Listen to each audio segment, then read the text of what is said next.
Bangin yan! Aksidente sa Antipolo, nakuna ng video. Isang lalaking lula ng motor ang dumire-diretso sa bangin. Hoy! Wag! Hala! Bangin yan! Hoy! Wag! Hala! Bangin yan! Sir! Hoy! Hoy! Bakit?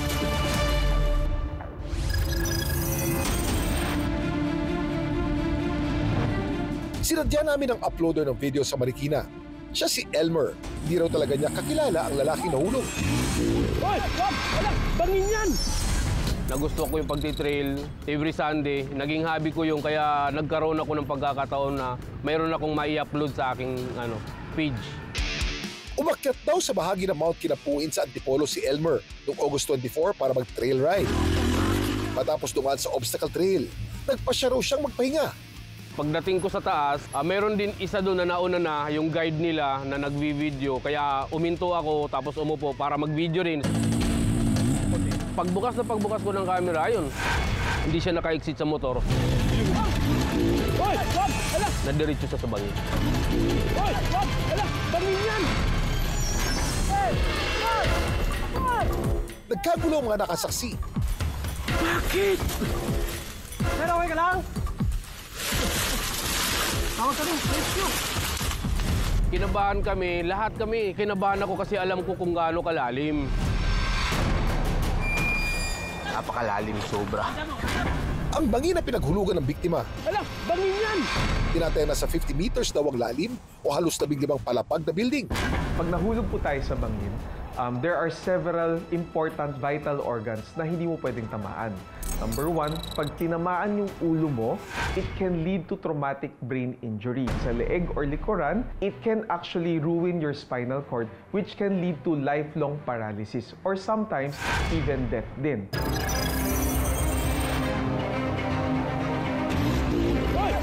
Sa paghahanap namin sa lalaki sa video, dito kami napadpad sa Kawit, Cavite, kung saan nalaman namin nagmamay-ari pala siya ng isang transport system business at maraming empleyado ang umaasa sa kanya.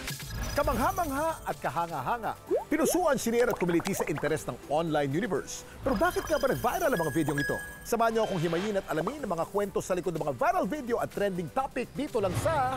Tanungan lang, Kuya Kim! At dapat kayo rin. Huwag ma-pressure na buksan ang kumukulong pressure cooker nang di matulad kay Kuya na nag-uulam ngayon ng karneng lasang sahig na. Nasa bugan. Ano na kaya ang lagay niya? Kiper lang daw kahit makarami kayo nitong malutong na chicharon. Hindi naman daw kasi yan balat o laman loob ng baboy, kundi lamang dagat o kung tawagin ay kibet. Pet yung tikman? Rider na hulog sa bangin. Siguradong dadaustos ang puso nyo sa takot kapag nakasaksi kayo ng taong nahuhulog sa bangin. Paano kaya nila marirescue si Kuya? Hoy! Wag! Sa paghahanap namin sa lalaki sa video, dito kami napadpad sa Kawit, Cavite, kung saan nalaman namin nagmamay-ari pala siya ng isang transport system business at maraming empleyado ang umaasa sa kanya. Pero ngayong missing in action siya, paano na kaya ang kanyang kumpanya?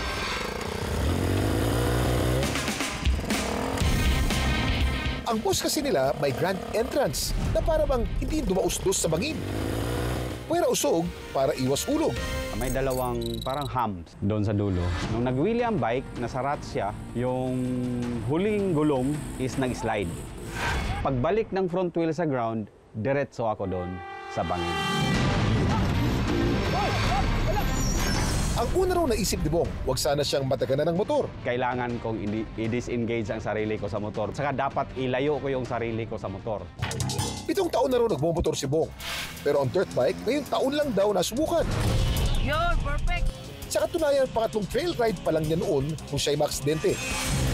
Hoy! Wag! Hala! Bangin yan! Ano nga bang nangyari sa kanya sa bangin? Para mas maintindihan, nilarawan namin ang slope ng bangin na pinaghulugan ni Bong. Mula sa trail, bubulaga ang nasa 5 metrong bangin na may tarik na nasa 80 degrees. Sa kasusundan nito na mas balayad na steepness at around 60 degrees hanggang makarating sa ibaba. Hoy! Wag! Hala! Bangin yan! Dumaustos nga si Bong hanggang sa ika-10 metro ng bangin. I tried to hold sa mga damo na nasa area, pero nabunot lang din ang mga damo, so hindi talaga ako nila napigilan. Pero okay ka lang? Ayos ka lang? Until nakahanap ako ng putol na kahoy sa unahan, doon ko tinukod yung paa ko. Parang mahinto lang ako. Swerte ni Bong habang ang dirt bike niya nagdire-diretso pa hanggang sa 20 metrong lalim bago tumama sa isang puno. Pero kinaramdaman ko rin ang sarili ko kung may fracture ba or may bali ba, but so far wala naman. Okay lang yung motor eh, basta ikaw importante eh. Laking pasasalamat daw ni Bong na maraming rider at lokal ang sumaklolo sa kanya. Nabahan ako sa'yo. Malayo oh. Habog yan. Taas yan oh. Oo. Grabe, paano natin iakyat itong motor ngayon? Paano natin iakyat to? Hoy, tulong! Naghanap sila ng lubid para mahila paangat si Bong at ang kanyang motor. Nagkatuwaan na lang ang lahat para hilain yung motor. Ito na yung tinatawag na bayanihan. 1, 2, 3. 1, 2, 3. Makalipas ang 2 oras, Thank you, Lord. Thank you, Lord. Ganyan naman yung kaugalian talaga ng mga trail rider. Tulungan talaga dun, wala talagang iwanan. kaya ang palaisipan ngayon sa lahat, bakit wala siyang injury o kahit anong galos? It might be because sa ginamit kong riding protective gear. So, kumpleto ako ng riding protective gear that time. You always have to wear protective gears. It actually serves as a cushion pag tayo ay bumagsak or nahulog. It actually protects the vital organs of your body. Ang pagbitaw rin ni Bong sa motor ang nakaligtas daw ng buhay niya. So if nahulog tayo at sakay-sakay pa natin yung motor, ang kinakatakutan natin is the blunt force coming from the motorcycle towards your body, which can lead to death as well. Si Bong ride pa rin daw, pero this time, doble ingat na. Kung minsan talaga may mga bagay-bagay na ating natututuhan sa masakit at madaus-dus na paraan. Kaya kumapit ang na mahigpit at matutong bumitaw kung kinakailangan. Bangin yan! Dami mong alam, Kuya Kim. Paano kung sa alapitan ang pagluluto ninyo? Biglang may sumabog. Ang lalaking ito na tila nagpapakyut lang sana sa kamera. Nasabugan. Ano na kaya ang lagay niya? Worst case scenario, pwede tayong magkaroon ng nerve-ending damage o functional impairment katulad ng pagkabulag.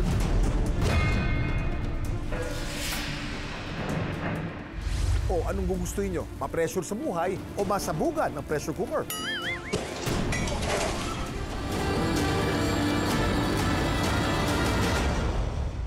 Define pressure cooker.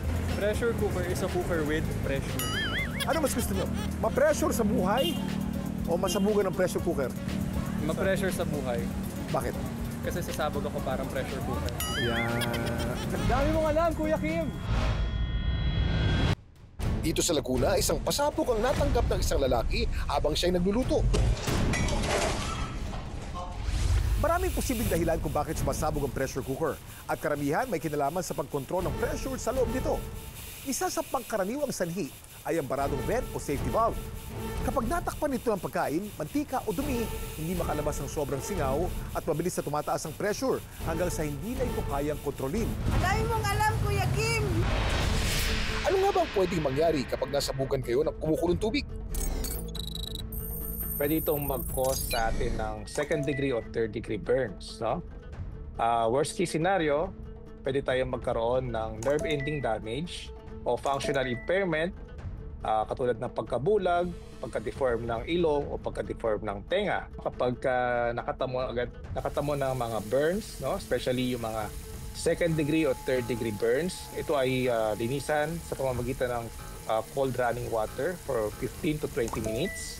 At huwag kalimutan na sumanggunoy ka sa doktor upang mabigyan ng iba't ibang prophylaxis para hindi magkaroon ng tetanus. Sabi nga nila, prevention is better than cure. Kaya para maiwasan ang ganitong insidente, narito ang ilang paalala. Huwag punuin ng sobra ang pressure cooker. Siguraduhin may space para umangat ang niluluto. Kapag madaling bumula ang niluluto, hanggang kalahati lang ang ilagay. Laging linisin ang vent at safety valve bago at pagkatapos gamitin para matiyak na walang bara. Gumamit ng angkop na init kapag narating na ng cooker ang tamang pressure. Pwede itong i-low fire para maging steady na ang pressure sa loob. Dami mo alam, Kuya Kim! Paano nga ba humantong sa ganitong sitwasyon ng lalaki sa video? At ano kaya ang nangyari sa kanya? O Ryan, pakikwento naman kung ano nangyari sa'yo sa video. Hello po Kuya Kim. Bali, ang niluluto ko po that time noon ay karning kalabaw. Pinapasingaw ko talaga yung pressure cooker na yun.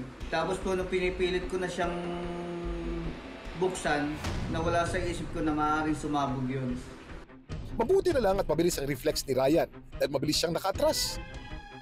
Ano ang na-realize mo nung biglang sumabog nito? Nung una, nagulat ako dahil yung ang lakas nung pagsabog na yun. Tapos yung niluluto ko pa, Kuya Kim, bali nagtalsikan pa. Nung bandang uli, natakot ako kasi na-realize ko na napakadelikado pala nun talaga. Kamusta ka naman ngayon, Ryan? Wala namang masamang nangyari sa katawan ko, yun. Sa balat ko, hindi siya nalapunos. Swerte pa rin ako, Kuya Kim.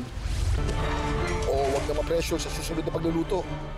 Sinwerte man si Ryan sa insidenteng ito, mainam pa rin ang sigurado.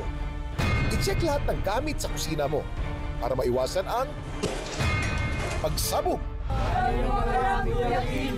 Ano itong kakaibang laman dagat na nakakain daw? Sa bayang ito sa Quezon, ginagawa daw itong chicharon.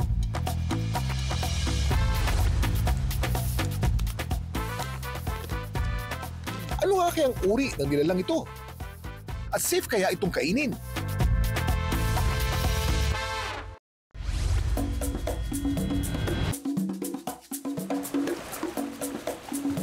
Dito sa Padre Burgos sa Quezon Province, bet na lahat na kainin ang chicharong ito. Di lang basta chicharon ang nakikita nyo. Ang nilalagtakan nila ay chicharon mula sa kibet o chiton sa English, isang uri ng mollusk. Masarap po siya lalo na pag yung ginawa sang chicharon.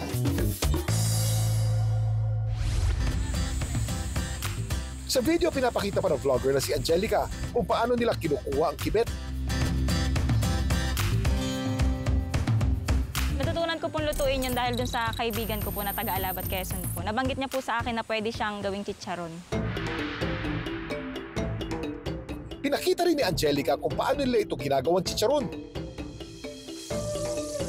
Aba, pwedeng pampulutan yan, ha? Nung una po ay natakot po kami kasi yung nabanggit po sa akin ng friend ko ay iba po yung itsura niya. Kaya po ang ginawa namin, nung nakakuha po kami nun ay pinost po muna namin sa social media. Nagtanong po ako dun sa mga followers ko kung yun nga po ba talaga yun. Malinamnam siya kahit walang masyadong ilalagay na ingredients. Pero ano nga ba ang kibet o chiton? Sa Quezon, ang kibet ay local name para sa isang uri ng chiton o marine mollusk na isang sea snail. Kauri ito ng mga suso at clams, pero kakaiba ito dahil sa kanyang 8 overlapping shell plates na parang natural nitong armor. Ang shell plates ng kibet ay gawa sa calcium carbonate, kaya ito'y matibay pero flexible. May malakas na muscular foot ang kibet na ginagamit nito para kumapit sa mga bato. Kapag natanggal sa pagkakakapit sa bato, kaya nito mag-roll up na parang bola gamit ang shell plates para protektahan ang malambot nitong katawan. Dami mong alam, Kuya Kim. Nakakain nga kaya ito? Ngayong araw ay pinakita ni Angelica ang pagkuha at pagluto ng kibet bilang chicharon. Dito sa mabatong parte ng dalampasigan nila ito kinuha. Mano-mano nilang inalis ang kibet mula sa pagkakakapit nito sa bato gamit ang stick at iba pang matalim na bagay. Mahirap po siya tanggalin sa bato. Kailangan po talaga ay kutsilyo. Gagamitan mo siya ng kutsilyo kasi mahigpit po siyang dumikit sa bato. Ang mga nakuha nilang kibet ay huhugasan at saka ilalaga sa loob ng 15 minuto. Lilinisan mo po siya, tatanggalin mo yung mga parang balahibo niya po, tapos yung parang may bituka. Pagkatapos mapakuluan at malinisan, ibinilad nila ito sa init ng araw para matuyong mabuti. Matapos ang ilang araw ng pagpapatuyo, saka ito piprito hanggang sa maging malutong. Ang finished product, isang malinamnam na seafood chicharon mula sa kibet.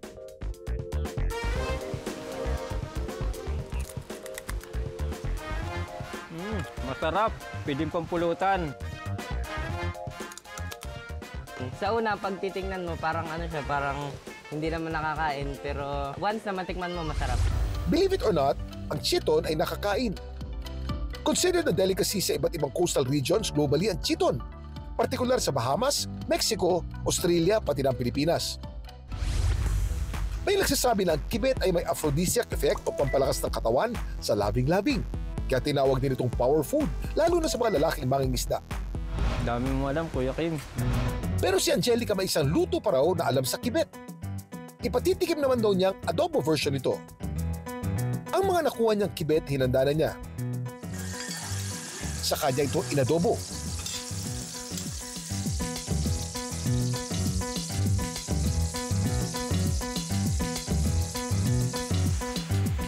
Makalipas ang ilang minuto, ready to serve ng adobong kibet.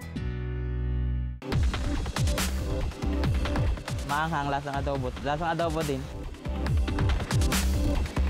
First time ko lang po nakatikim nito at nakakita nito. Masarap po pala. Pero mahalagang tanong, ligtas ka bang papakin ng ganitong uri ng laman dagat? Safe kainin ang kibet. Ito'y mataas sa protina. Ito'y nakatulong sa ating muscle growth, muscle tissue repair, at sa ating overall energy. Aside dito, makakuha rin tayo ng iron and vitamin B12 na makakatulong ito sa ating nerve function, immune system. Ngunit kailangan natin maalala ang 4S sa pagkain ng kibet. Una, ang source. Dapat panitiliin nating malinis at alam natin kung saan ito nanggaling. Yung sanitation. So pagkatapos natin siya makuha sa bato, kailangan natin linisin itong mabuti. And yung pangatlo is yung seguridad. Dapat alam natin ito kung paano lutuin. At panghuli, yung sensitivity. Dapat natin itong iwasan kung may allergy tayo sa mga shellfish or any seafood. Pero paalala pa rin ng mga eksperto, galing siya sa dagat, kaya medyo mataas din siya sa iodine. So, mainam na in moderation natin siya kainin. sa lawak ng ating mga karagatan, maraming lamang dagat ang ngayon lang natin nalalaman na pwede palang kainin. Ang chiton o kibet, na bet ng marami. May taglay pang sustansya na makakatulong sa ating kalusugan. Dami mong alam, Kuya Kim. Dami mong alam, Kuya Kim. May alam mo ba kayong lamang dagat na pwedeng pang-food trip? Share nyo naman dyan. May mga kwento rin ba kayong viral worthy? Just follow our Facebook page. Dami mong alam, Kuya Kim, at ishare nyo doon ang inyong video. Anong malay nyo? Next week, kayo naman ang isasalang at pag-uusapan. Hanggang sa muli, sama-sama nating alamin ang mga kwento at aral sa likod ng mga video nag-viral. Dito lang sa... Dami mong alam, Kuya Kim! At dapat kayo rin.